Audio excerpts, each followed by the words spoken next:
Oui, salut les amoureux du ballon rond, j'espère que vous allez bien. On commence en France avec tous les infos françaises en temps réel et quelques infos Mercato Club à venir et c'est parti. Steve Mandanda met un terme à sa carrière et c'est une page qui se tourne au Vélodrome. Après tant d'années de dévouement et de performances remarquables avec l'OM, il aura joué son dernier match à domicile, sous les ovations d'un public qui lui rend hommage comme il se doit. Steve a marqué l'histoire du club et du football français, un gardien emblématique, un leader respecté. On lui souhaite une belle suite, pleine de réussite et surtout merci pour tout ce qu'il a apporté au football. Qu'en pensez-vous? Dites-nous dans le commentaire. Et si tu veux toutes les dernières infos foot en temps réel, abonne-toi vite pour ne rien manquer. Et du côté Allemagne, Christian Eriksen à Wolfsburg s'est fait selon Fabrizio Romano. Le milieu danois va s'engager librement avec le club allemand après son départ de Manchester United. Une belle opportunité pour Wolfsburg de s'offrir un joueur d'expérience et de qualité sans indemnité de transfert. Eriksen va donc découvrir la Bundesliga, un nouveau défi dans sa carrière, avec l'envie de relancer son jeu et son impact sur le terrain. Et de l'autre côté pour le Ballon d'Or, le Real Madrid a décidé de boycotter une nouvelle fois la cérémonie du Ballon d'Or cette année. Le club madrilène reste très remonté après les événements de l'an dernier concernant Vinicius Junior et cette colère se traduit par une absence symbolique lors de cet événement majeur du football mondial. Cette décision crée beaucoup de bruit dans le milieu, surtout que le Real compte parmi les plus grands clubs du monde. On se demande comment cela pourrait affecter leurs relations avec les organisateurs et le football international. Affaire à suivre de près. Que pensez-vous de cela? Dites-nous dans le commentaire. Et du côté PSG, Ousmane Dembélé remporte le 11 d'or 2025. Une récompense exceptionnelle pour une saison tout simplement monstrueuse. Auteur de performances de haut niveau avec le PSG, Dembélé s'est imposé comme l'un des joueurs les plus décisifs d'Europe cette saison. Dribbleuse, passe décisive, but, il a brillé dans toutes les compétitions. Avec ce trophée, Dembouz entre dans la légende, rejoignant un cercle ultra fermé où figurent déjà Messi, Zidane, Ronaldo ou encore Maradona. Une reconnaissance ultime pour un joueur longtemps critiqué, mais qui a su faire taire tout le monde par son talent et sa régularité. Un vrai tournant dans sa carrière. Que pensez-vous de cela? Dites-nous dans le commentaire.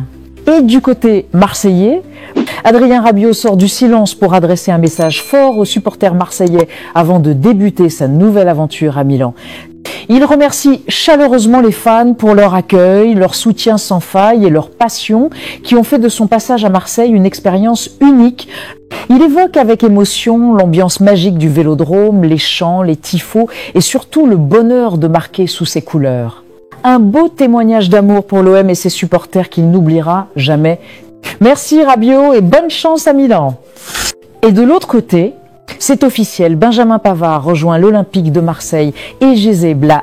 Le latéral droit de l'équipe de France débarque à l'OM sous forme de prêt payant avec option d'achat fixée à 15 millions d'euros.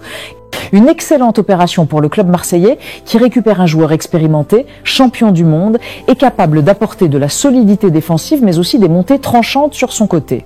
Les supporters marseillais peuvent se réjouir, la première photo officielle avec le maillot olympien est déjà là et Pavard semble prêt à relever ce nouveau défi avec ambition.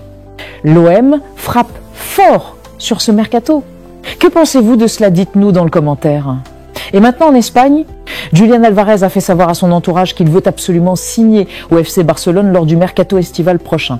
Julián Álvarez a fait savoir à son entourage mais ve plugido, fantudoji, manquejido. Donc, l'attaquant argentin qui évolue actuellement à l'Atlético de Madrid rêve de rejoindre le club catalan pour relever un nouveau défi et s'imposer comme un joueur clé.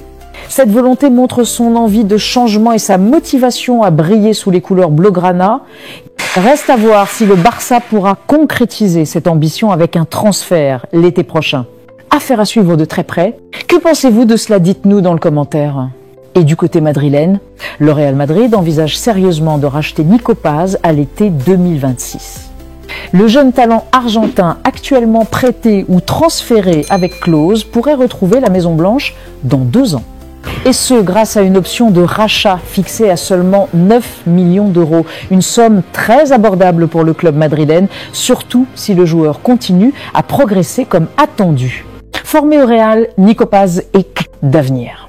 Le club garde donc un œil attentif sur son évolution en vue de le rapatrier au bon moment. Source Fabrizio Romano et Bzico Et de l'autre côté, le Real Madrid s'intéresse de près à Adam Wharton, un jeune talent prometteur. Le club madrilène suit sa progression et pourrait tenter de le recruter dès 2026. Ce n'est pas une piste isolée, plusieurs autres clubs surveillent aussi le joueur, ce qui promet une belle bataille pour sa signature. Cette attention montre la volonté du Real de préparer l'avenir en misant sur des jeunes joueurs capables de s'imposer au plus haut niveau, une opportunité à suivre de près dans les mois à venir. Et toujours du côté madrilène, David Alaba et Antonio Rudiger devraient quitter le Real Madrid en 2026, une fois que leurs contrats actuels arriveront à expiration. Le club espagnol a décidé de ne pas prolonger ces deux défenseurs, ce qui signifie qu'ils seront libres de partir à la fin de leur engagement. Cette décision pourrait pousser les deux joueurs à chercher de nouveaux défis ailleurs, tandis que le Real Madrid prépare déjà son futur en défense. Une étape importante pour les merengues qui devront anticiper ces départs pour ne pas se retrouver en difficulté. Que pensez-vous de cela? Dites-nous dans le commentaire. Et de l'autre côté encore, Ibrahima Konaté pourrait bien faire parler de lui dans les prochains mois. Les discussions avec Liverpool pour prolonger son contrat sont toujours en cours, mais rien n'a encore été signé. De son côté, le Real Madrid suit le dossier de très près. Cet été, les merengues n'étaient pas contre une signature, mais Liverpool a refusé d'ouvrir les négociations. Aujourd'hui, selon Fabrizio Romano et Marca, le dossier est très avancé en vue d'un possible transfert libre l'été prochain si aucun accord n'est trouvé d'ici là. Une arrivée à Madrid en 2026, les portes ne sont pas fermées? Que pensez-vous de cela? Dites-nous dans le commentaire. Et du côté Angleterre, Manchester City entre dans la course pour Marc Guéhi, le défenseur central de Crystal Palace. Le club anglais va devoir rivaliser avec des géants comme Liverpool, le Bayern Munich, le FC Barcelone et le Real Madrid pour s'attacher les services du joueur dès le mercato de janvier.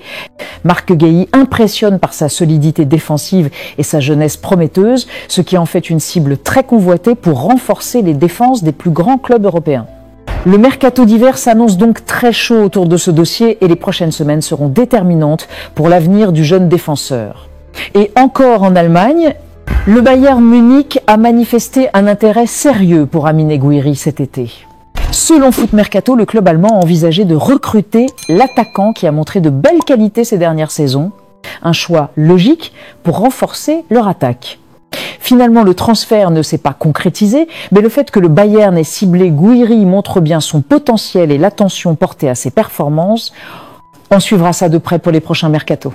Et pour en finir, la presse catalane est en colère contre Carlo Ancelotti. Selon Mundo Deportivo, l'incompréhension est totale en Catalogne. Pourquoi Rafinha, joueur du Barça, a-t-il été utilisé contre la Bolivie à plus de 3000 mètres d'altitude, alors que ce match n'avait aucun enjeu pour le Brésil déjà qualifié? Ce que la presse reproche à Ancelotti, désormais sélectionneur du Brésil, c'est d'avoir laissé au repos les joueurs du Real Madrid comme Vinicius, Rodrigo ou Militao, pendant que Rafinha a dû jouer dans des conditions physiques extrêmes. Entré à la 61e minute, le joueur du Barça a disputé un match difficile que le Brésil a perdu 1-0 et forcément en Catalogne on crie à l'injustice, un sujet qui relance la tension entre le Real et le Barça. Que pensez-vous de cela? Dites-nous dans le commentaire.